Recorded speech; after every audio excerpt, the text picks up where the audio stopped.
Previous వీడియోలో చెప్పినట్టు లాస్ట్‌లో కీవర్డ్స్ గురించి స్టార్ట్ చేస్తానని చెప్పాను గదా! సో, ఇవాళ వీడియోలో కీవర్డ్స్ గురించి మాట్లాడుకుందాం. అండ్ వేరే టాపిక్స్ గూడా మాట్లాడుకుందాం. Let's start with keywords. Keywords are predefined word which is having its own meaning. ఏదైనా ఒక వర్డ్‌కి ఓన్ మీనింగ్ ఉంటే అది కీవర్డ్ ఇన్ పైథాన్. పైథాన్‌లో అదొక కీవర్డ్ అయిపోతుంది. కీవర్డ్ అనేది ఎప్పుడైనా కేస్ సెన్సిటివ్‌లోనే ఉంటుంది. విచ్ ఈస్ ఎలా ఉంటే అలానే రిప్రజెంట్ చేయాలి. Which is true. True means true. TRUE. TRUE మనం మెన్షన్ చేయాలి. Which is first letter capital. First letter capital ఉంది కాబట్టి క్యాపిటల్ మెన్షన్ చేయాలి. That is the real meaning of the case sensitive. ఇప్పుడు మనం కీవర్డ్స్ ని ప్రింట్ చేయాలి. అసలు మనకి ఎన్ని కీవర్డ్స్ ఉన్నాయో తెలియదు. కీవర్డ్స్ ని మనం ప్రింట్ చేయాలి అనుకోండి. ఇంపోర్ట్ కీవర్డ్స్ అనేది చేసుకోవాలి. మనకి పైథాన్ లో కంపల్సరీగా ఇంపోర్ట్ మాడ్యూల్స్ అనేది చాలా ఇంపార్టెంట్. ఇంపోర్ట్ మాడ్యూల్స్ లేకుండా మనం ఏది ఎగ్జిక్యూట్ చేయలేం. సో ఇంపోర్ట్ కీవర్డ్, మనం కీవర్డ్ ని ఇంపోర్ట్ చేస్తున్నాం. Print keyword dot KW list చేసినప్పుడు కీవర్డ్స్ ఎన్ని ఉంటే అన్ని ప్రింట్ అవుట్ అవుతాయి. మన పైథాన్ లో 35 కీవర్డ్స్ ఉన్నాయి. 35 కీవర్డ్స్ అనేవి case sensitive, having it's own meaning. ఇప్పుడు మనం ఒక వర్డ్ అనేది కీవర్డా కాదా అని ఎలా చెక్ చేయాలంటే import keyword dot is keyword అని చెప్పి దాంట్లో డబుల్ కోట్స్ లోపల మనం కీవర్డ్ ని మెన్షన్ చేసినప్పుడు అది బులియన్ వాల్యూలో రిటర్న్ చేస్తుంది. Like true or false. True or false format లో రిప్రజెంట్ చేసినప్పుడు ట్రూ అంటే అదొక కీవర్డ్ అన్నట్టు, ఫాల్స్ అంటే అది కీవర్డ్ కాదు అన్నట్టు. ఇప్పుడు మీ నేమ్ మీరు ఇన్సర్ట్ చేశారు అంటే అది కీవర్డ్ కాదు కాబట్టి ఫాల్స్ అని రిటర్న్ చేస్తుంది. ఇప్పుడు మీరు అండ్ అని పెట్టారంటే first letter capital with and పెట్టారంటే అది ట్రూ అని రిటర్న్ చేస్తుంది. బికాస్ అది ఒక కీవర్డ్ కాబట్టి. అది కీవర్డ్ కాబట్టి అది ట్రూ అని రిటర్న్ చేసింది. కీవర్డ్ కానప్పుడు అది ఫాల్స్ అని రిటర్న్ చేసింది. ఈ ట్రూ ఆర్ ఫాల్స్ ని ఏమంటారంటే బూలియన్ వాల్యూస్ అంటారు. మన కీవర్డ్స్ తో కనెక్ట్ అయ్యి నెక్స్ట్ టాపిక్ వచ్చేసి ఐడెంటిఫైయర్స్. ఐడెంటిఫైయర్స్ అనేది పైథాన్ ప్రోగ్రామ్ కి మనం ఒక నేమ్ రిప్రజెంట్ చేసినప్పుడు అది ఐడెంటిఫైయర్ అవుతుంది. According to the Python variable name, function name, constructor name, class name or technically called as identifier. Variable name గానీ, ఫంక్షన్ నేమ్ గానీ, కన్స్ట్రక్టర్ నేమ్ గానీ, క్లాస్ నేమ్ గానీ టెక్నికల్ గా ఐడెంటిఫైయర్ అంటారు. విచ్ మీన్స్ ఇవి variable name, function name, constructor name, class name ఇవన్నీ మీరు confuse అవ్వకండి. జస్ట్ గుర్తు పెట్టుకొని చాలు యాజ్ ఆఫ్ నౌ. నేను ఈ ఐడెంటిఫైయర్ కి దేనికి వాడతారు, అసలు ఎందుకు వాడతాము, ఈ వేరియబుల్ ఏంటి, ఫంక్షన్ ఏంటి, కన్స్ట్రక్టర్ ఏంటి, ఇవన్నీ ముందు వీడియోస్ లో క్లియర్ గా చూద్దాం. అప్పటి వరకు మీరు ఇవి గుర్తు పెట్టుకోండి చాలు. ఒక నోట్ డౌన్ చేసి పెట్టుకోండి. ఇవి అక్కడ మాట్లాడుకున్నాం కదా అన్నట్టు. మనం ఐడెంటిఫైయర్ రాయాలంటే మనం కొన్ని రూల్స్ కి అవేర్ అయి ఉండాలి. While writing the identifier we need to aware from rules ఏంటంటే కీవర్డ్ అనేది ఎప్పుడు ఐడెంటిఫైయర్ అవ్వదు. అంటే ట్రూ ఈక్వల్ టు ట్రూ అనేది ఒక ఐడెంటిఫైయర్ అవ్వదు. ట్రూ అనేది ఐడెంటిఫైయర్ అవ్వదు. కీవర్డ్ అనే వర్డ్ కూడా ఐడెంటిఫైయర్ అవ్వదు. ఈ రూల్స్ ని మీరు అస్సలు మిస్ అవ్వకండి. ఎందుకంటే కీవర్డ్స్ లో ఉన్న వర్డ్స్ ఏవి కూడా ఐడెంటిఫైయర్ లో వర్కౌట్ అవ్వవు. మరి అసలు ఐడెంటిఫైయర్ ని ఎట్లా రాయాలి, ఎలా రాస్తే ఐడెంటిఫైయర్ అవుతుంది? Identifier should not contains any keyword and identifier should not starts with digit and identifier should not contains the space. Identifier should not contains the special case. Identifier ని క్రియేట్ చేయాలంటే ఈ 4 rules ని mind లో పెట్టుకొని ఉంచుకోవాలి. అప్పుడే మీరు real identifier ని ఫైండ్ అవుట్ చేయొచ్చు without getting any error and syntax error లేకుండా. మీరు ఒక ఐడెంటిఫైయర్ ని క్రియేట్ చేసుకున్నారు లైక్ నేమ్ అని. ఆ నేమ్ లోపల ఒక బ్లాక్ ఆఫ్ మెమరీని క్రియేట్ చేయాలి కదా. ఆ బ్లాక్ ఆఫ్ మెమరీని క్రియేట్ చేయాలంటే మనం వేరియబుల్ టాపిక్ ని నేర్చుకోవాలి. వేరియబుల్ టాపిక్ అనేది ఒక block of memory. Black of memory అంటే మనం ఒక స్పెసిఫిక్ ఐడెంటిఫైయర్ కి ఒక స్పెసిఫిక్ డేటాని రిప్రజెంట్ చేసి దాన్ని ఒక block of memory which is variable. Clear meaning of variable వచ్చేసి variable is a block of memory or container which is used to store some value or data. Value or డేటాని ఒక specific place లో store చేసే దాన్ని memory or container అంటారు. దాన్ని ఒక variable అంటారు. ఆ వేరియబుల్ అనేది ఎలా డిక్లేర్ చేస్తామంటే ఈ ఐడెంటిఫైయర్ ని యూజ్ చేసి. ఈ ఐడెంటిఫైయర్ లో ఫాలో అయ్యే రూల్స్ ని ఇంప్లిమెంట్ చేస్తూ ఒక వేరియబుల్ నేమ్ ని డిక్లేర్ చేయాలి. లైక్ మీకు ఇక్కడ చూపిస్తాను చూడండి. Variable name equal to value or data or expression. Value or data or expression ని డేటా ఆర్ లిటరల్ అంటారు. వీటన్నిటిని డేటా ఆర్ లిటరల్ అంటారు. ఆర్ కంటైనర్ కూడా అను. పైథాన్ బైనరీ ఫార్మాట్ లో చూసుకుంటే ఇది ఒక కంటైనర్ లాగా వర్క్ అవుతుంది. బట్ బయటికి మాత్రం ఒక లిటరల్ ఆర్ డేటా లాగా రిప్రజెంట్ అవుతుంది. వేర్ నేమ్ అనేది ఒక ఐడెంటిఫైయర్. ఐడెంటిఫైయర్ అనేది ఎలా క్రియేట్ చేస్తామో ప్రీవియస్లీ 4 స్టెప్స్ లో చూసాము. ఒక ఐడెంటిఫైయర్ ని ఎలా క్రియేట్ చేస్తామో. ఒక నేమ్ ఆర్ నెంబర్.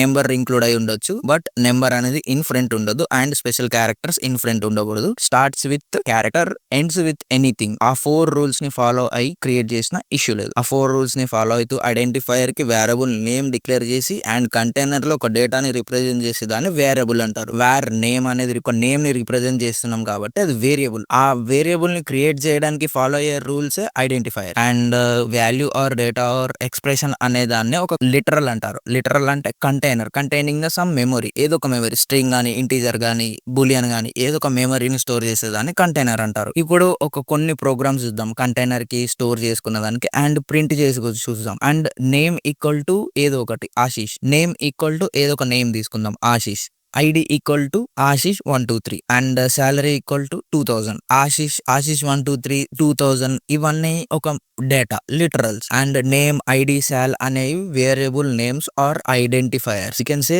ఐడెంటిఫైయర్ ని యూజ్ చేసి వేరియబుల్ నేమ్ ని మనం డిక్లేర్ చేస్తున్నాం. అండ్ డైరెక్ట్లీ ప్రింట్ స్టేట్మెంట్ లోపల వేరియబుల్ నేమ్ ని డిక్లేర్ చేసినప్పుడు ఆ వేరియబుల్ కి కనెక్ట్ అయి ఉన్న డేటా అనేది ప్రింట్ అయిపోతుంది. మీకు ఇంకా అర్థం అవ్వకపోతే మళ్ళీ ఒకసారి రిపీట్ చేస్తాను. నేమ్ ఈక్వల్ టు ఆశీష్ పెట్టాము, ID equal to Ashish 123, salary equal to 2000 పెట్టాము. దెన్ మనం ప్రింట్ స్టేట్మెంట్ లో వేరియబుల్ నేమ్ ని ప్రింట్ చేసినప్పుడు ఆ వేరియబుల్ కి ఉన్న డేటా అనేది ప్రింట్ అయిపోతుంది. లైక్ ప్రింట్ నేమ్ కొట్టినప్పుడు ఆశీష్ ప్రింట్ అవుతుంది, ప్రింట్ ఐడి కొట్టినప్పుడు ఆశీష్ ఐడి ప్రింట్ అవుతుంది, విచ్ మీన్స్ ఆశీష్ 123 ప్రింట్ అవుతుంది. లైక్ ఇది మీరు క్లియర్ గా గుర్తుపెట్టుకోవాలి. ఇప్పటి వరకు మనం ఒక కంటైనర్ లో storing data and variable name ని డిక్లేర్ చేయడం, కంటైనర్ లో స్టోర్ ఎలా చేయాలో చూసుకున్నాం. బట్ ఏ టైప్ ఆఫ్ డేటాని మనం స్టోర్ చేయొచ్చో చూసుకోలేదు. అది నేర్చుకోవాలంటే మనం డేటా టైప్స్ నేర్చుకోవాలి. డేటా టైప్స్ అంటే ఎలాంటి టైప్ ఆఫ్ డేటాని మనం స్టోర్ చేయొచ్చో రిప్రజెంట్ చేసేదే data type. Data types are used to specify which type of data to be stored in a variable. Variable లోపల మనం ఏ టైప్ ఆఫ్ డేటాని రిప్రజెంట్ చేస్తామో అదే డేటా టైప్. మీరు నోట్ చేసి పెట్టుకోవచ్చు. అండ్ మనకి 2 టైప్స్ ఆఫ్ డేటా టైప్స్ ఉన్నాయి, single value data type, multi value data type. Single value data type లో ఏమేమి ఉన్నాయి? Integer, float, complex, boolean. ఇవి 4 single value data type. Multi value data types లో ఏమున్నాయి? String, list, tuple, set, frozen set, dictionary, byte array, range, none. ఇవి multi value data type. And single value data type లో మనకి integer అనేది ఎప్పుడైనా number ని represent చేస్తుంది, only represents the number. ఇప్పుడు మీ ఫోన్ నెంబర్ వేసుకుంటే ఆ ఫోన్ నెంబర్ కూడా ఒక ఇంటీజరే. 1 నెంబర్ నుంచి ఏ నెంబర్ వరకు అయినా అది ఇంటీజరే. We can say 0 to 1, 0 to 9 అనేది ఏదైనా ఇంటీజరే. సో ఇంటీజర్ అనేది నెంబర్. ఇది మైండ్ లో ఫిక్స్ చేసుకొని పెట్టుకోండి. Float contains dot. ఒక నెంబర్ కి ఏదైనా ఒక డాట్ ఉందంటే అంటే 101.5, 102.5 ఇవి float values which contains representation of fraction outputs. Fraction కి అవుట్పుట్ డాట్ లో ఉంటుంది కాబట్టి ఫ్రాక్షన్ అవుట్పుట్స్ ని మనం ఫ్లోట్ అని అంటాం. Float contains must and should dot value. ఏదైనా ఒక వాల్యూకి 101.5 అని రిప్రజెంట్ చేసామంటే అది పైథాన్ లాంగ్వేజ్ లో ఫ్లోట్ అని మీనింగ్. మైండ్ లో ఫిక్స్ చేసుకొని పెట్టుకోండి. అండ్ కాంప్లెక్స్, మనం 10th క్లాస్ లో చదువుకున్నట్టు ఇమాజినరీ వాల్యూస్ ని మీరు ఎప్పుడైనా చదివి ఉంటారు. ఆ ఇమాజినరీ వాల్యూస్ ని రిప్రజెంట్ చేసేదే వాల్యూస్. ఒక వేరియబుల్ కి రియల్ ప్లస్ ఇమాజినరీని రిప్రజెంట్ చేసినప్పుడు అది కాంప్లెక్స్ వాల్యూ అవుతుంది. Like a equal to 10 + 20j.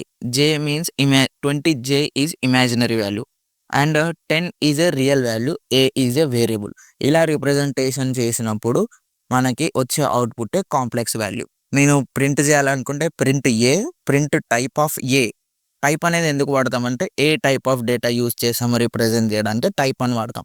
మీరు ఇది నోట్ చేసుకొని పెట్టుకొని టైప్ అనేది చాలా సార్లు యూజ్ అవుతుంది. Print of A dot real కొట్టినప్పుడు 10 అనేది ప్రింట్ అవుతుంది. ప్రింట్ బి డాట్ ఇమాజినరీ అని కొట్టినప్పుడు మీకు 20j అనేది ప్రింట్ అవుతుంది. సో రియల్ అండ్ ఇమాజినరీని రిప్రజెంట్ చేసేదే కాంప్లెక్స్. Next Boolean. మీకు ప్రీవియస్లీ చెప్పాను, ట్రూ ఆర్ ఫాల్స్ ని రిప్రజెంట్ చేసేదే బూలియన్ లో ఓన్లీ 2 ఉంటాయి, ట్రూ అయినా ఫాల్స్ అయినా. ఈ ట్రూ అయినా ఫాల్స్ అయినా రిప్రజెంట్ చేసేదే బూలియన్. అండ్ ఇంకా ఏది ఇంక్లూడ్ అవ్వదు, అండ్ ఆర్ నాట్ ఏవి ఇంక్లూడ్ అవ్వవు. ఓన్లీ ట్రూ ఆర్ ఫాల్స్ ని రిప్రజెంట్ చేసేవి, ఓన్లీ ట్రూ ఆర్ ఫాల్స్ ని రిటర్న్ చేసేవి మాత్రమే బూలియన్. అండ్ మీరు మస్ట్ అండ్ షుడ్ గా గుర్తుంచుకోవాల్సిన థింగ్స్ ఏంటంటే true is equal to 1, false is equal to 0. ఇవి వాల్యూస్. ఇవి తర్వాత ప్రోగ్రామ్ చేసేటప్పుడు మీకు చాలా యూజ్ అవుతాయి. ఇవి మైండ్ లో ఫిక్స్ చేసుకొని పెట్టుకోండి, ఆర్ ఎల్స్ మీరు నోట్స్ మెయింటైన్ చేసుకొని రాసుకొని పెట్టుకోండి. ప్రోగ్రామ్ చేసేటప్పుడు ట్రూ వాల్యూ ఎంత అని అన్నప్పుడు ఆలోచించకుండా 1 అని చెప్పాలి, false equal to 0. Next multi value data types. Multi value data టైప్స్‌లో నేను అన్నీ ఒకేసారి చెప్పి కన్‌ఫ్యూజ్ చేయను. Let's start with only string.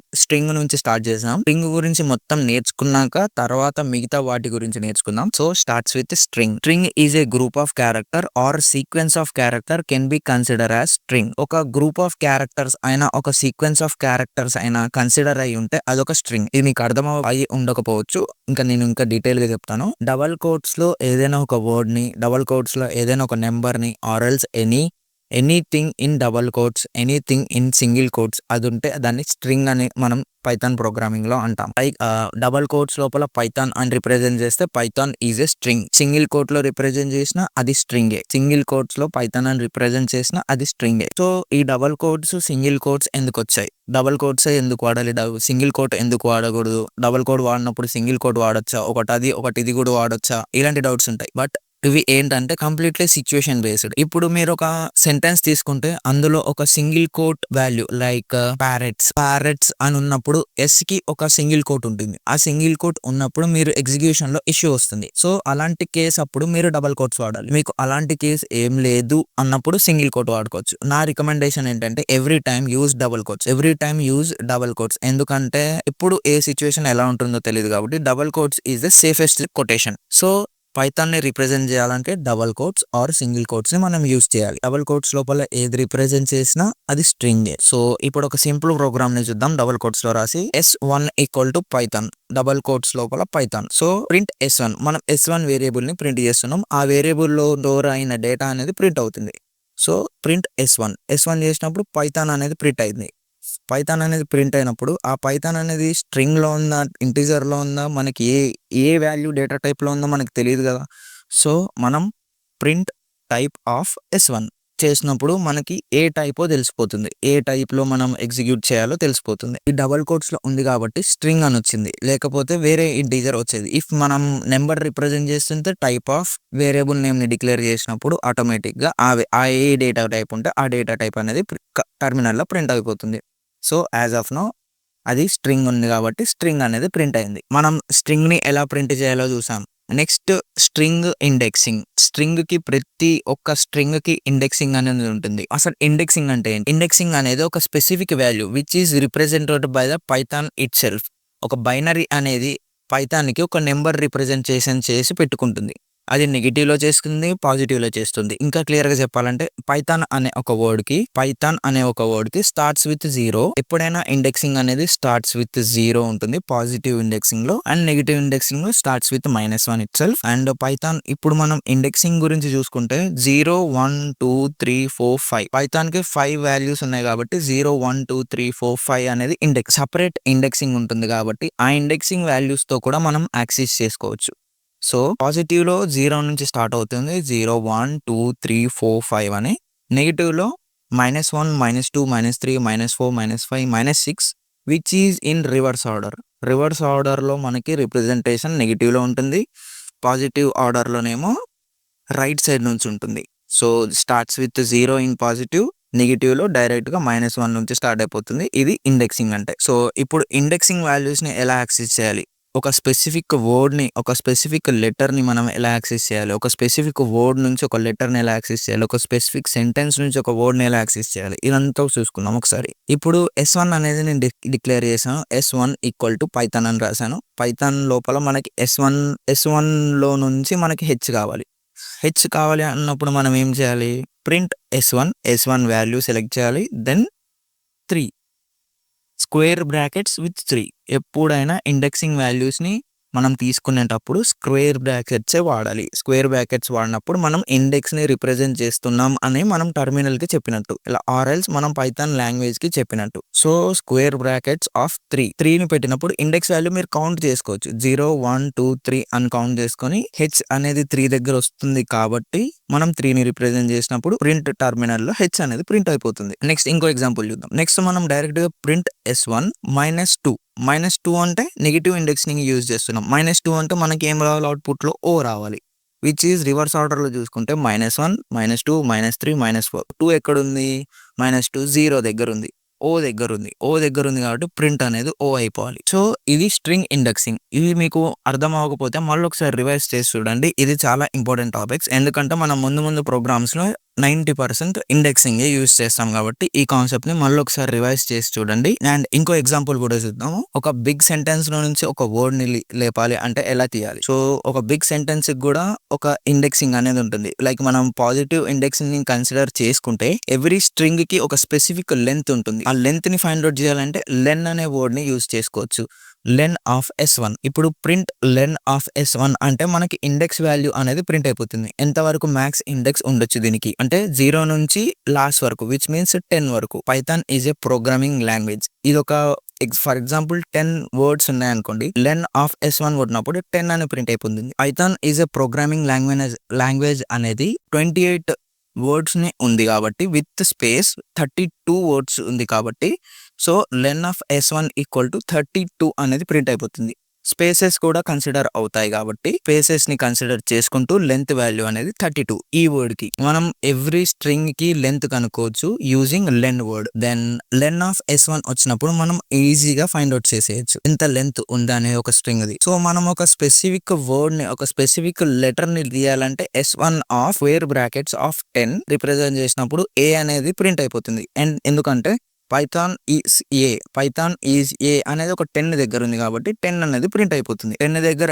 A word ఉంటుందో ఇండెక్స్ లో సో అదే ప్రింట్ అయిపోతుంది. కింద కూడా 2-3 ఎగ్జాంపుల్స్ డిస్ప్లే చేశాను, మీరు నోట్ డౌన్ చేసుకోండి అండ్ ప్రాక్టీస్ కూడా చేయండి వీటి మీద. సో నెక్స్ట్ టాపిక్ వచ్చేసి స్ట్రింగ్ కన్కాటినేషన్. ఈ స్ట్రింగ్ కన్కాటినేషన్ అనేది ఒక process of combining two strings ని ఒక స్ట్రింగ్ లాగా కంబైన్ చేసేది స్ట్రింగ్ కన్కాటినేషన్. మీరు జనరల్ గా వర్డ్ ని యూజ్ చేసుకున్న కన్కాటినేషన్ అంటే కలపడం, విచ్ ఈజ్ 2 స్ట్రింగ్స్ ని కలపడం. లైక్ మనం ఒక ఎగ్జాంపుల్ తీసుకున్నాం.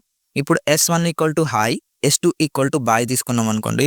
ప్రింట్ స్టేట్మెంట్ లో S1 plus S2 concatenation symbol S1 plus S2 plus use చేస్తున్నాం అంటే అది కన్కాటినేషన్ ప్లస్ అనేది స్ట్రింగ్ లోనే వర్కౌట్ అవుతుంది, ఇంకెక్కడ వర్కౌట్ అవ్వదు. సో కన్కాటినేషన్ అనేది అవుట్పుట్ ఏమొస్తుంది, ఇప్పుడు S1 ప్లస్ S2 చేసినప్పుడు హాయ్ బాయ్ రెండు ఒకేసారి కలిపి ప్రింట్ అయిపోతుంది ఒకటే లైన్ లో, విచ్ మీన్స్ ఆ 2 స్ట్రింగ్స్ అనేది ఒక స్ట్రింగ్ లాగా కన్వర్ట్ అయిపోయాయి. అదే స్ట్రింగ్ కన్కాటినేషన్. మీరు 2-3 స్ట్రింగ్స్ ని తీసుకొని ట్రై చేయండి. మీ నేమ్ ని రిప్రజెంట్ చేస్తూ కన్కాటినేషన్ ఎగ్జాంపుల్స్ ని ట్రై చేసి నాకు కామెంట్స్ లో పెట్టండి, నేను మీకు చెక్ చేసి రిప్లై ఇస్తాను. సో కన్కాటినేషన్ అనేది చాలా సింపుల్ టాపిక్. సో ఈ టాపిక్ ని మీరు కన్కాటినేషన్ యూజింగ్ ప్లస్ సింబల్ తోని కన్కాటినేషన్ చేయొచ్చు. అండ్ వన్ మోర్ థింగ్ మీరు గుర్తుపెట్టుకోవాల్సిన థింగ్ ఏంటంటే ఓన్లీ 2 స్ట్రింగ్స్ ఉన్నప్పుడే కన్కాటినేషన్ అనేది వర్కౌట్ అవుతుంది, విచ్ మీన్స్ S1 S2 అనే 2 స్ట్రింగ్స్ కాబట్టి అవి కన్కాట్ అయ్యాయి. ఇఫ్ S1 అనేది 10 నెంబర్ ఉండి S2 అనేది బాయ్ అని ఉన్నా కూడా అది వర్కౌట్ అవ్వదు, ఎర్రర్ అనేది ఇష్యూ పెడుతుంది. Like syntax error or value error అని చూపిస్తుంది. So string concatenation will works on the strings it self. Strings ఉన్నప్పుడే వర్కౌట్ అవుతుంది. 2 స్ట్రింగ్స్ ఉన్నప్పుడే స్ట్రింగ్ కన్కాటినేషన్ అనేది వర్కౌట్ అవుతుంది. మీకు కొన్ని string concatenation outputs and programs ని నేను డిస్ప్లే చేశాను. మీరు డిస్ప్లే చేసిన దాన్ని నోట్ చేసుకొని పెట్టుకోండి. నోట్ చేసుకొని మీకు ఇచ్చిన అసైన్మెంట్ లో ఇవి యూజ్ చేసి ఇంప్లిమెంట్ చేసి నాకు అవుట్పుట్ కామెంట్ లో పెట్టండి. సో ప్రస్తుతానికి ఇవి నోట్ చేసుకోండి, నేను మీకు అసైన్మెంట్ ఇచ్చినప్పుడు ఇవి చాలా బాగా యూజ్ అవుతాయి. నెక్స్ట్ టాపిక్ వచ్చేసి స్ట్రింగ్ రిపిటేషన్. స్ట్రింగ్ రిపిటేషన్ అంటే ఏదైనా ఒక స్ట్రింగ్ ని మల్టిపుల్ టైమ్స్ ప్రింట్ చేయాలి అనుకుంటా. ఇఫ్ నా నేమ్ అనుకోండి పవన్ ని 5 టైమ్స్ ప్రింట్ చేయాలనుకుంటే నేను as of now Pavan into 5 తీసుకున్నప్పుడు పవన్ అనేది 5 టైమ్స్ కంటిన్యూస్లీ ప్రింట్ అవుతుంది. So this is called as string repetition. We are repeating the string multiple times. ఇంకొక example hi into 5 times. Hi అనేది 5 టైమ్స్ ప్రింట్ అయింది. సో ఇఫ్ మీరు 100 times పెడితే 100 టైమ్స్ ప్రింట్ అవుతుంది. ఇక్కడ ఇంటూ అనేది ఆస్ట్రిక్ తోనే రిప్రజెంట్ చేస్తాము.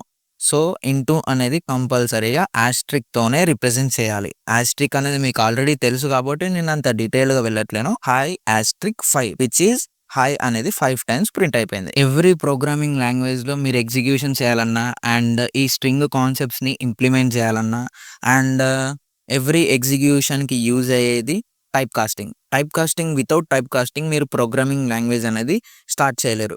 టైప్ కాస్టింగ్ అనేది ఏంటి, అసలు టైప్ కాస్టింగ్ ఏంటి, టైప్ కాస్టింగ్ అలా ఎలా చేయాలి, అసలు ఎలా ఫైండ్ అవుట్ చేయాలి? The process of converting one data type into another data type is called type casting. One data type నుంచి అనదర్ డేటా టైప్‌ని మార్చేదాన్నే టైప్ కాస్టింగ్ అంటారు. ఆ టైప్ కాస్టింగ్ అనేది ఎప్పుడు యూజ్ చేస్తాము? ద ప్రాసెస్ ఆఫ్ మన పైథాన్ అనేది టైప్ కాస్టింగ్ చాలా వేస్‌లో రిప్రజెంట్ చేస్తుంది. మనం Python provides 5 inbuilt functions to perform type casting which is integer, complex, Boolean, string. ఈ 5 ఇన్‌బిల్ట్ ఫంక్షన్స్ లోపల మనం టైప్ కాస్టింగ్ అనేది చేయొచ్చు. ఈ 5 ఇన్‌బిల్ట్ ఫంక్షన్స్‌ని మీరు నోట్ చేసుకొని పెట్టుకోండి యాస్ ఆఫ్ నౌ. నేను ఇంకా డీటెయిల్‌గా వెళ్ళినప్పుడు టైప్ కాస్టింగ్ గురించి మాట్లాడతాను. సో, టైప్ కాస్టింగ్ గురించి నోట్ చేసుకొని పెట్టుకోండి. ఇది చాలా important topic and interview question as well. This is called type casting. మీరు దీన్ని స్ట్రింగ్‌లో చేసుకోవచ్చు, ఇంటిజర్‌లో చేసుకోవచ్చు, కాంప్లెక్స్‌లో చేసుకోవచ్చు, బూలియన్‌లో చేసుకోవచ్చు. దేంట్లోనన్నా ఈ 5 ఇన్‌బిల్ట్ ఫంక్షన్స్‌లో దేంట్లోనైనా చేసుకోవచ్చు. సో, మీకొక టేబుల్ చూపిస్తాను. ఆ టేబుల్‌ని చూసి మీరు ఎక్కడెక్కడ చేయొచ్చు, ఎక్కడెక్కడ చేయొద్దు అనేది మీకొక క్లారిటీ వస్తుంది. టైప్ కాస్టింగ్ అనేది మీరు చేసుకోవచ్చు. సో, మీకొక టేబుల్ రిప్రజెంట్ చేశాను. ఆ టేబుల్ లోపల టైప్ కాస్టింగ్ అని ఎక్కడెక్కడ చేయొచ్చు అనేది ఉంది. Integer, float, complex, Boolean, string and మనం ఎక్కడెక్కడ మనం టైప్ కాస్టింగ్ చేయొచ్చు అక్కడనే నేను రైట్ మార్క్స్ పెట్టాను. ఎక్కడెక్కడ చేయొద్దో అవి నేను స్టార్ మార్క్స్ పెట్టాను. సో, స్ట్రింగ్స్‌లో మనం కేస్ 1లో మాత్రమే చేయొచ్చు. విచ్ మీన్స్ చాలా రేర్ కేస్‌లో మాత్రమే చేయొచ్చు. స్ట్రింగ్స్‌లో చాలా వరకు టైప్ కాస్టింగ్ అనేది చెయ్యరు.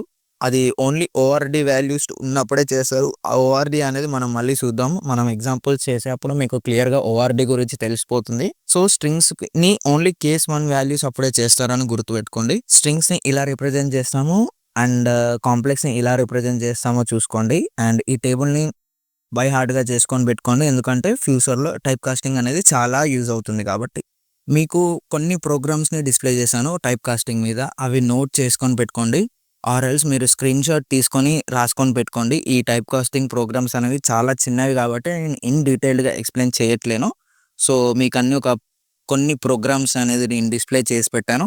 సో, అవి బై హార్ట్ చేసుకొని పెట్టుకోండి. అండ్ మనం ఏ టైప్ ఏంటనేది టైప్ ఫంక్షన్‌తోని యూజ్ చేసి చూసుకుంటాము. సో, ఆ టైప్ ఫంక్షన్ అనేది కూడా గుర్తుపెట్టుకొని ప్రోగ్రామ్స్‌ని ప్రాక్టీస్ చేయండి. మీకు అసైన్‌మెంట్ కూడా ఇస్తాను. టెన్షన్ పడకండి. మీకు కంప్లీట్‌గా అసైన్‌మెంట్ ఇచ్చి మీ అసైన్‌మెంట్‌కి సాటిస్ఫై అయ్యేలాగానే ప్రోగ్రామ్స్ అనేది ఇస్తాను. సో, యాస్ ఆఫ్ నౌ ఇవి నోట్ చేసుకొని పెట్టుకోండి. మీరు నోట్ చేసుకున్న ప్రతి దానికి మనం అసైన్‌మెంట్ చేస్తాం కాబట్టి నోట్ చేసుకొని పెట్టుకోండి. నెక్స్ట్ టాపిక్ వచ్చేసి అసైన్‌మెంట్ ఆపరేటర్. అసైన్‌మెంట్ ఆపరేటర్ అంటే ఏంటి?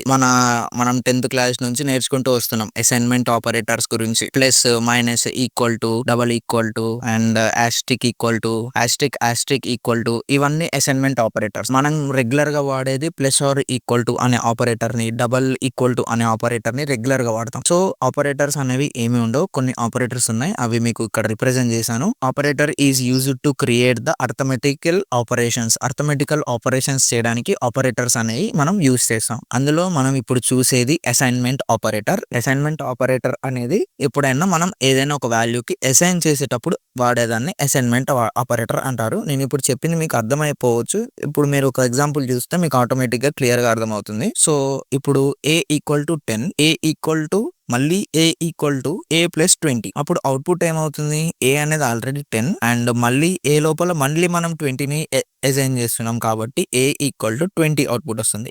మనం ఆల్రెడీ ఉన్న వాల్యూకి ఇంకొంచెం వాల్యూని అసైన్ చేస్తున్నాం కాబట్టి ఆ వాల్యూ అనేది ఇంక్రిమెంట్ అయ్యి 30 అనేది అవుట్‌పుట్ అనేది వస్తుంది. సో, ఇంకొక ఎగ్జాంపుల్ అనేది దీన్నే ఇంకో విధంగా రిప్రజెంట్ చేయొచ్చు. A equal to 10, a plus or equal to 20.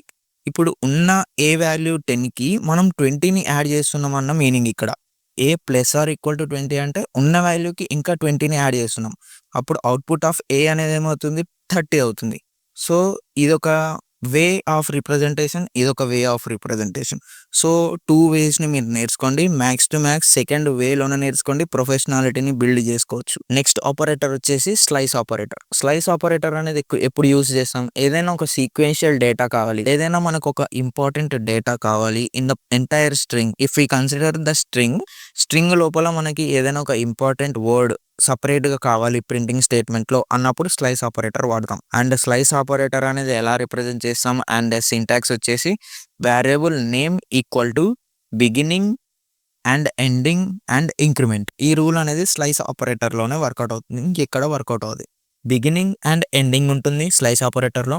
దాంట్లోపల ఎంత ఇంక్రిమెంట్ అవ్వాలి, ఎంత డిక్రిమెంట్ అవ్వాలి, ఎంత పెరగాలి, ఎంత తగ్గాలి అనేది చూసుకునేదాన్ని మనం లాస్ట్‌లో రిప్రజెంట్ చేస్తాము. అది ఆప్షనల్. అది చాలా రేర్ కేస్‌లో వాడతాం. బిగినింగ్ అండ్ ఎండింగ్ -1 అనేది చాలా రెగ్యులర్గా వాడతాం. So variable name beginning and ending. మీకు ఎగ్జాంపుల్ చూసినప్పుడు ఈ సింటాక్స్కి వాల్యూ అనేది తెలిసిపోతుంది. సో ఎగ్జాంపుల్ వచ్చేసి S1 equal to Python is A programming. Python అనేది ఒక programming language. Print length of S1. Length of S1 అనేది ఎంత? 23 as of now. Length of S1 23 అయినప్పుడు దెన్ మనకి 23 వరకు మనం ఏ వాల్యూనన్నా కాల్ చేయొచ్చు, ఏ వర్డ్నన్నా తీసుకోవచ్చు. మనకిప్పుడు 0 నుంచి 6 వరకు చూసుకుంటే పైథాన్ అనే వర్డ్ ఉంది. మీకు ఇండెక్స్ వాల్యూస్ కూడా రిప్రజెంట్ చేసి పెట్టాను. 1 2 3 4 5 6 23 వరకు. సో 1 to 6 వరకు మనం ఏముంది? పైథాన్ అనేది రిప్రజెంట్ అయి ఉంది. సో 0 1 2 3 4 5 6 వరకు మనకు పైథాన్ అనేది ప్రింట్ అవ్వాలి. మనకి ఇంపార్టెంట్ వర్డ్ వచ్చేసి పైథాన్. పైథాన్ అనేది నేను ప్రింట్ చేయాలనుకుంటున్నా. సో పైథాన్ అనేది ఎలా ప్రింట్ చేయాలి? ప్రింట్ ఆఫ్ S1 డేటా అనేది పైథాన్ S1 కాబట్టి S1 of which means square brackets, ఎందుకంటే స్ట్రింగ్ వాడుతున్నాం కాబట్టి. ఎండింగ్, స్టార్టింగ్, బిగినింగ్ వాల్యూ మనకేముంది? 0 ఉంది. 0 నుంచి, ఎందుకంటే నాకు పీ కూడా ప్రింట్ అవ్వాలి కాబట్టి నేను 0ని రిప్రజెంట్ చేస్తాను. 0 కోలన్ మనకి ఎక్కడి వరకు ప్రింట్ అవ్వాలి? 6 వరకు ప్రింట్ అవ్వాలి. 6 కాబట్టి 6 అనేది పెట్టినప్పుడు మనకు పైథాన్ అనే వర్డ్ అనేది ప్రింట్ అయిపోతుంది. అలానే చాలా మల్టిపుల్ ప్రోగ్రామ్స్ని చేయొచ్చు. మీకు ఎక్కడి నుంచి ఎక్కడి వరకు కావాలో ఇండెక్సింగ్ వాల్యూస్ని రిప్రజెంట్ చేస్తూ మీరు ఇక్కడ బిగినింగ్ అండ్ ఎండింగ్ని రిప్రజెంట్ చేసినప్పుడు ఆ పర్టికులర్ పార్ట్ ఆఫ్ కోడ్ అనేది, ఆ పర్టికులర్ పార్ట్ ఆఫ్ వర్డ్ అనేది మీకు టెర్మినల్లో ప్రింట్ అయిపోతుంది. అదే స్లైసింగ్ అనేది ఏం లేదు, ఒక ఇంపార్టెంట్ వర్డ్ ఆర్ ఇంపార్టెంట్ థింగ్ని మనం పర్టికులర్ వర్డ్ నుంచి ఎక్స్ట్రాక్ట్ చేసే దాన్ని స్లైస్ అంటారు. మనం స్ట్రింగ్ ప్రోగ్రామ్స్ చేయాలి అనుకుంటే మనకి కండిషనల్ ఆపరేటర్స్ అనేవి వచ్చి ఉండాలి, ఆర్ టర్నరీ ఆపరేటర్స్ అనేవి వచ్చి ఉండాలి. టర్నరీ ఆపరేటర్, కండిషనల్ ఆపరేటర్ ఇవి రెండు ఒకటి. మీరు ఎప్పుడు కన్ఫ్యూజ్ అవ్వకండి. ఇంటర్వ్యూయర్స్ ఎప్పుడన్నా టర్నరీ ఆపరేటర్, కండిషనల్ ఆపరేటర్ అని కన్ఫ్యూజ్ చేస్తూ ఉంటారు. So conditional operator, ternary operator both are same. So ఇప్పుడు కండిషనల్ అంటే ఏంటి? కండిషనల్ ఆపరేటర్ అంటే ఏంటి అసలు? ఇఫ్ ఎల్స్ ఉన్నదంటే అది conditional operator. If else and elif ఇవి 3 ఉన్నాయంటే అది కండిషనల్ ఆపరేటర్. ఇఫ్ స్టేట్మెంట్ అనేది తెలుసు మీకు ఆల్రెడీ, ఎల్స్ స్టేట్మెంట్ ఆల్రెడీ తెలుసు. ఎలిఫ్ గురించి నేను ఇంకా డీటెయిల్గా చెప్తాను. సో ఫస్ట్ కేస్ చూసుకుందాం. ఫస్ట్ కేసులో ఇఫ్ అండ్ ఎల్స్ ని యూజ్ చేసి ఒక ప్రోగ్రామింగ్ రాద్దాం. Basic program. Number equal to 12, result equal to even if number అనేది డివైడెడ్ బై 2 ఈక్వల్ టు 0 అయిందంటే, which is number divided by 2 అయిందంటే దాని అవుట్పుట్ అనేది 0 వచ్చింది అంటే, డివైడ్ చేసినప్పుడు 0 వచ్చింది అంటే ఈవెన్ అనేది ప్రింట్ అవ్వాలి, ఎల్స్ ఆడ్ అనేది ప్రింట్ అవ్వాలి. మనం రిజల్ట్ ని ప్రింట్ చేసినప్పుడు ఈవెన్ అయినా ఆడ్ అయినా ప్రింట్ అవుతుంది. సో ఇలా సింపుల్ ప్రోగ్రామ్స్ చేయడానికి మనం ఇఫ్ అండ్ ఎల్స్ ని యూజ్ చేస్తాం. ఇఫ్ అండ్ ఎల్స్ ని యూజ్ చేసేది ఎందుకు? సో ఏదైనా ఒక కండిషన్ అనేది, ఫస్ట్ కండిషన్ అనేది ట్రూ అయిందంటే ఎల్స్ కండిషన్ అనేది ఆటోమేటిక్గా ఫాల్స్ అవుతుంది. ఎల్స్ కండిషన్ ట్రూ అయిందంటే ఇఫ్ కండిషన్ ఆటోమేటిక్గా ఫాల్స్ అవుతుంది. ఇంకొక సిచ్యువేషన్ కూడా ఉంటుంది, ఎల్ఇఫ్ని యూజ్ చేసే సిచ్యువేషన్. ఆ ఎగ్జాంపుల్ మనం ఇంకా తర్వాత చూద్దాము. So as of now if and ఎల్స్కి ఈ ఎగ్జాంపుల్ సరిపోతుంది. సో ఇంకా మనం ముందు ప్రోగ్రామ్స్లో ఇంకా డీటెయిల్గా చూద్దాము. ఇఫ్ అండ్ ఎల్స్కి ఈ యొక్క ప్రోగ్రామ్ని నోట్ చేసి పెట్టుకోండి. ఈ కండిషనల్ ఆపరేటర్స్ ఇంకా డీటెయిల్గా నేర్చుకోవాలంటే మనం ఇంకో చిన్న టాపిక్ని నేర్చుకోవాలి, విచ్ ఈజ్ ఇన్పుట్. ఇన్పుట్ అనేది ఎక్కడ యూజ్ అవుతుంది? ఇన్పుట్ అనేది ఎక్కడ వాడతాం? అసలు ఇన్పుట్ అంటే ఏంటి? ఇన్పుట్ అనేది మనం యూజర్ నుంచి తీసుకునే డేటాని ఇన్పుట్ అంటాం పైథాన్లో. ఇన్పుట్ అనేది ఎక్కడ వాడతాం? యూజర్ నుంచి ఏదైనా ఇన్ఫర్మేషన్ని తీసుకోవాలి, యూజర్ నుంచి నేను ఏదైనా తీసుకోవాలి అన్నప్పుడు ఇన్పుట్ అనేది యూజ్ చేస్తాను. For example number equal to input of double quotes పెట్టి నేను ఇన్పుట్ ఆఫ్ డబల్ కోట్స్ పెట్టేశాను అంటే అది స్ట్రింగ్ వాల్యూలో రిప్రజెంట్ చేసి దీన్ని తీసుకుంటున్నాను అన్నట్టు మీనింగ్. సో ఇన్పుట్ అనేది చాలా విధాలుగా తీసుకోవచ్చు. స్ట్రింగ్లో తీసుకోవచ్చు, బులియన్లో తీసుకోవచ్చు, ఏ డేటా టైప్ లోనన్నా తీసుకోవచ్చు. కానీ max to max integer or string లోనే అందరూ తీసుకుంటారు. So if we consider input of double quotes mention చేసినప్పుడు అది స్ట్రింగ్ లో తీసుకుంటుంది. Number equal to int of input of ఈ నెంబర్ ని రిప్రజెంట్ చేసినప్పుడు ఇంటీజర్ లో తీసుకుంటుంది. సో ఈ రెండింటిని గుర్తుపెట్టుకోండి. ఇన్పుట్ అనేది ఎప్పుడు తీసుకుంటామో మీకే క్లియర్ గా అర్థమవుతుంది. సో ఇన్పుట్ అనేది యూజర్ నుంచి ఇన్ఫర్మేషన్ తీసుకోవడానికి మనం వాడతాం. మీకు ఇంకో ఎగ్జాంపుల్ కూడా కింద రిప్రజెంట్ చేసి పెట్టాను. ఆ ఎగ్జాంపుల్ ని కూడా నోట్ చేసి పెట్టుకోండి, మీకు తర్వాత యూజ్ అవుతుంది. Control statement or decision making statements ని చూద్దాం, which comes under conditional operator, ternary operator. మనం ఇక్కడ ఎలిఫ్ ని రిప్రజెంట్ చేస్తున్నాం కాబట్టి ఇది control statement or decision making statement అనేది అవుతుంది. Control statements are if the programmer wants to skips the block of code according to the condition we go for the control statement or decision making statements. ఇప్పుడు programmer అనేవాడు ఒక block of కోడ్ని ఒక స్టేట్మెంట్స్తోని represent చేసి ఆ black of కోడ్ని skip చేయాలి అనుకుంటున్నాడు అనుకుంటే ఈ conditional statement or control statements అనేది వాడతారు. సో ఈ కంట్రోల్ స్టేట్మెంట్స్ ని యూజ్ చేసి ఒక బ్లాక్ ఆఫ్ కోడ్ ని స్కిప్ చేయొచ్చు. ఇన్ బిగ్ ప్రోగ్రామర్స్ ఈ బ్లాక్ ఆఫ్ కోడ్ ని కండిషనల్ స్టేట్మెంట్స్ తోనే స్కిప్ చేస్తారు. So if and else and elif వీటితోని రిప్రజెంట్ చేస్తూ ఏదైనా ఒక బ్లాక్ ఆఫ్ కోడ్ ని మాత్రమే అవుట్పుట్ లోని టెర్మినల్ లోని ప్రింట్ చేస్తారు. ఈ కంట్రోల్ స్టేట్మెంట్స్ లో నుంచి ఒక్క స్టేట్మెంట్ మాత్రం ఎగ్జిక్యూట్ అవుతుంది కాబట్టి రిమైనింగ్ స్కిప్ అవుతాయి. కాబట్టి skip the block of code according to the condition ని బట్టి బ్లాక్ ఆఫ్ కోడ్ ని స్కిప్ చేసేదాన్నే కంట్రోల్ స్టేట్మెంట్ అంటారు. ఇందులో మనం రెగ్యులర్ గా యూజ్ చేసేది if, else, nested if and elif. వీటిని బాగా రెగ్యులర్ గా యూజ్ చేస్తాము. సో మీకు ఇక్కడ ఒక సింటాక్స్ పెట్టాను. ఇఫ్ కండిషన్ ఎప్పుడు యూజ్ చేస్తామో, ఎల్స్ కండిషన్ ఎప్పుడు యూజ్ చేస్తామో అనేది ఆ సింటాక్స్ త్రూ మీరు నోట్ చేసుకొని పెట్టుకోండి. అండ్ మీకు ఒక స్మాల్ ప్రోగ్రామ్ ని చూపిస్తాను ఇఫ్ అండ్ ఎల్స్ ని రిప్రజెంట్ చేసుకుంటూ. సో ఈ ప్రోగ్రామ్ ని చూడండి, వర్కింగ్ ప్రిన్సిపల్ చూడండి. అండ్ వర్కింగ్ ప్రిన్సిపల్ తెలిసినప్పుడు మీరు ఆటోమేటిక్ గా రెగ్యులర్ గా మీరు ప్రోగ్రామింగ్ చేయొచ్చు. బ్లాక్ ఆఫ్ కోడ్ అంటే ఏంటి, ఆ బ్లాక్ ఆఫ్ కోడ్ ని ఎలా స్కిప్ చేయాలో ఈ సింటాక్స్ లో నేను రిప్రజెంట్ చేశాను. వన్ ప్రోగ్రామ్ ని మనం చేద్దాము, అప్పుడే మీకు ఒక క్లారిటీ వస్తుంది. సో ఇప్పుడు నేను ఒక కేస్ 1 తీసుకున్నాను. n = 13. if n divided by 2 equal to 0 ఏంటంటే print even number is n అంటే మనం 13 తీసుకున్నాము కాబట్టి నెంబర్ ఈజ్ నెంబర్ n పెట్టినప్పుడు ఆటోమేటిక్ గా నెంబర్ ఈజ్ అని పడి 13 అని పడుతుంది ప్రింట్ స్టేట్మెంట్ లో. సో ఇప్పుడు ఈవెన్ నెంబర్ అనేది ప్రింట్ అవ్వాలంటే n divided by 2 equal to 0 అయినప్పుడే ఈవెన్ నెంబర్ అనేది ప్రింట్ అవుతుంది. థ్యాంక్ యూ అనేది నేను ఎవ్రీ స్టేట్మెంట్ కి పెట్టేశాను. థ్యాంక్ యూ అనేది ఎక్కడైనా వాడొచ్చు. సో ఎల్స్ కండిషన్ లో ఇప్పుడు ఈవెన్ అనేది అవ్వలేదు అంటే which means n divided by 2 equal to 0 condition satisfy అవ్వలేదు అంటే ఎల్స్ కండిషన్ లోకి వస్తుంది. ఎల్స్ కండిషన్ లో ఇంకా కండిషన్ చెక్ ఏముండదు, డైరెక్ట్ గా ప్రింట్ అయిపోతుంది. Print odd number and print number is n. Same condition print number is n అనేది పెట్టేశాను. థ్యాంక్ యూ కూడా సేమ్ పెట్టేశాను. సో ఇక్కడ మీరు అబ్జర్వ్ చేయాల్సిన థింగ్ ఏంటంటే n divided by 2 equal to 0 అవుతుందా? ఒకవేళ అవుతుంది అంటే ఈవెన్ నెంబర్ అనేది ప్రింట్ అవుతుంది. n divided by 2 అవ్వట్లేదు అంటే ఆడ్ నెంబర్ అనేది ఆటోమేటిక్ గా ప్రింట్ అయిపోతుంది. సో ఈ లాజిక్ ని మీరు ప్రాక్టీస్ చేసినప్పుడే వస్తుంది. సో మళ్ళీ ఒకసారి ప్రోగ్రామ్ ని క్లియర్ గా చూడండి, అప్పుడే మీకు ఇంకా క్లియర్ గా అర్థం అవుతుంది. ఇంకొక ప్రోగ్రామ్ ని చూద్దాం, same which is in the same method. n = 12 తీసుకున్నాను. If n divided by 2 equal to 0 అయినప్పుడు ఈవెన్ నెంబర్ అనేది ప్రింట్ అవ్వాలి.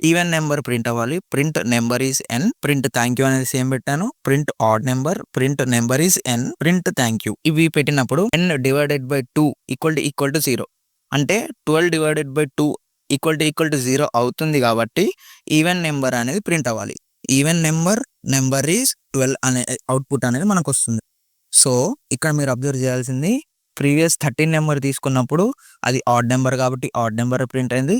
12 అనేది ఈవెన్ నెంబర్ కాబట్టి ఈవెన్ అనేది ప్రింట్ అయింది. ఈ లాజిక్ ని మీరు మళ్ళీ ఒకసారి నోట్ చేసుకొని పెట్టుకోండి. అండ్ ఈ ప్రోగ్రామ్ ని మళ్ళీ ఒకసారి చూడండి. ఇలాంటి ప్రోగ్రామ్స్ చాలా చూద్దాము ముందు. అండ్ ఇఫ్ ఎల్స్ కండిషన్ లో ఇంకొక ప్రోగ్రామ్ వచ్చేసి greater than equal to less than or equal to. ఇవి equal to greater than or equal to less than or equal to అనేది కండిషనల్ స్టేట్మెంట్స్ కి వాడతారు. సో ఇవి కూడా గో త్రూ అవ్వండి.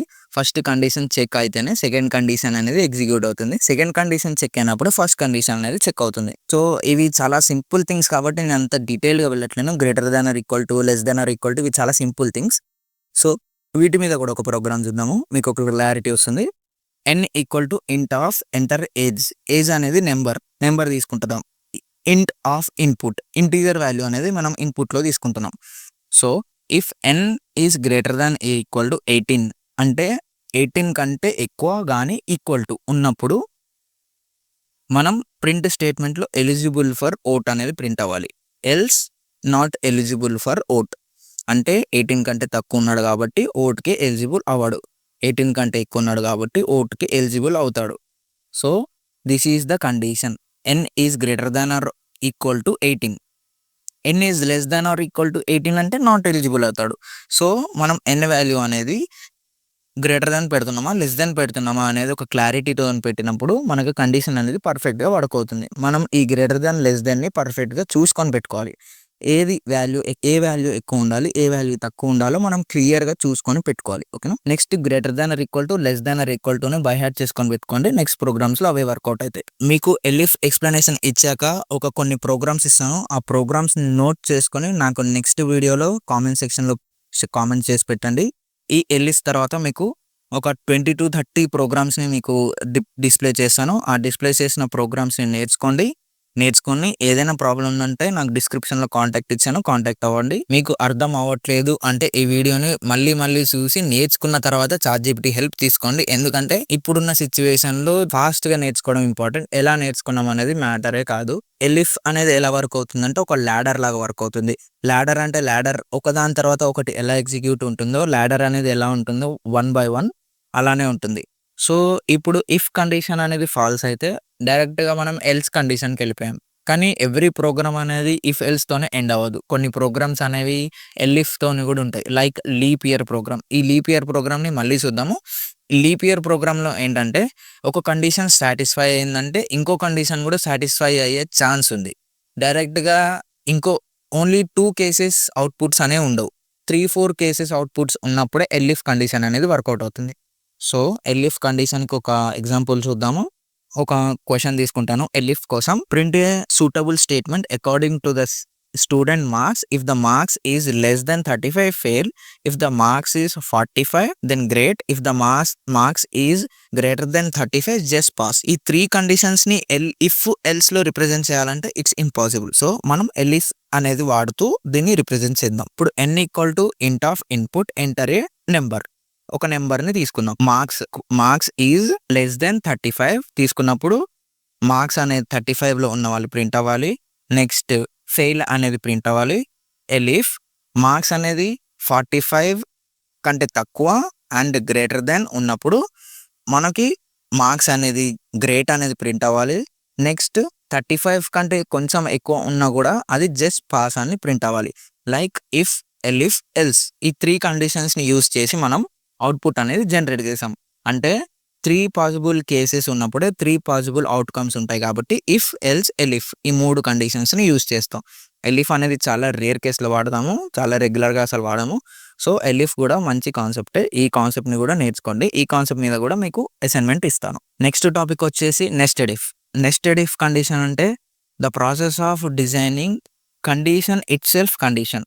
కండిషన్ లోపల కండిషన్‌ని పెట్టేదాన్నే నెస్టెడ్ ఇఫ్ అంటారు. ఈ నెస్టెడ్ ఇఫ్ కోసం నేను ఒక సింటాక్స్‌ని రెడీ చేసి పెట్టాను. ఆ సింటాక్స్‌ని మనం ఫర్ లూప్స్ లోపల చూసుకుందాము. ఫర్ లూప్‌లో అయితే ఇంకా క్లియర్‌గా అర్థమవుతుంది. ఈ లూప్స్ కాన్సెప్ట్స్ అనేవి నేను తర్వాత డిస్కస్ చేస్తాను. సో, యాజ్ ఆఫ్ నౌ ఈ సింటాక్స్‌ని నేర్చుకొని పెట్టుకోండి. The process of designing and decision making through containing with the multiple conditions. Multiple nested if కండిషన్స్‌ని యూజ్ చేసేదాన్నే మనం నెస్టెడ్ ఇఫ్ అంటాం. If under if condition, if condition 2 if కండిషన్స్‌ని ఒకేసారి వాడుతున్నప్పుడు అది నెస్టెడ్ ఇఫ్ అవుతుంది. సో, ఈ కాన్సెప్ట్‌ని బై హార్ట్ చేసి పెట్టుకోండి. రెగ్యులర్‌గా నా వీడియోస్ చూస్తూ ఉండండి. ఎందుకంటే నేను పైథాన్ వీడియోస్ అండ్ సిరీస్‌ని స్టార్ట్ చేశాను కాబట్టి ఎక్కడ బ్రేక్ అవ్వకుండా ఉండాలంటే రెగ్యులర్‌గా నా ఛానల్‌ని సబ్స్క్రైబ్ చేసుకొని పెట్టుకోండి. అండ్ నెక్స్ట్ వీడియోలో నేను లూప్స్ కాన్సెప్ట్స్ గురించి మాట్లాడతాను. లూప్స్ కాన్సెప్ట్స్‌లో మాట్లాడినప్పుడు నేను మీకు నెస్టెడ్ ఇఫ్ కోసం ఇంకా డీటెయిల్‌గా మాట్లాడతాను. సో, మనకి లూప్స్ కాన్సెప్ట్స్ అనేది నేర్చుకోవాలి అండ్ రెగ్యులర్‌గా ఫాలో అవ్వాలంటే ఛానల్‌ని సబ్స్క్రైబ్ చేసుకొని పెట్టుకోండి. నేను లూప్ అండ్ ఫర్దర్ వచ్చే కాన్సెప్ట్స్ అన్నిటికీ అసైన్‌మెంట్స్ అండ్ రెగ్యులర్ వీడియోస్‌ని అప్లోడ్ చేస్తాను. So, stay tune to get update. And today's assignment వచ్చేసి నేను మీకు డిస్‌ప్లే చేశాను కొన్ని ప్రోగ్రామ్స్. కొన్ని ప్రోగ్రామ్స్‌ని పాజ్ చేసి మీరు ఈ ప్రోగ్రామ్స్‌ని నోట్ చేసుకొని పెట్టుకోండి. ఈ అసైన్‌మెంట్స్ కంప్లీట్ చేసి నాకు డిస్క్రిప్షన్‌లో మెన్షన్ చేయండి ఆన్సర్స్ అన్నీ. మీ ఆన్సర్స్ రైటో కాదో చెక్ చేసి చెప్తాను. సో, ఈ రిప్రజెంట్ చేసిన క్వెషన్స్ అన్నీ సాల్వ్ చేయండి. నాకు కామెంట్ సెక్షన్‌లో పెట్టండి. అండ్ రెగ్యులర్ వీడియోస్ కోసం ఈ ఛానల్‌ని సబ్స్క్రైబ్ చేసుకోండి. అండ్ నెక్స్ట్ ఫర్దర్ వచ్చే loops concepts and multiple loops and pattern programming and multiple big కాన్సెప్ట్స్‌ని నేను ఎక్స్‌ప్లెయిన్ చేస్తాను. సో, రెగ్యులర్‌గా ఈ ఛానల్‌ని సబ్స్క్రైబ్ చేసుకొని పెట్టుకోండి. మల్టిపుల్ వీడియోస్ కోసం stay tune to get updates.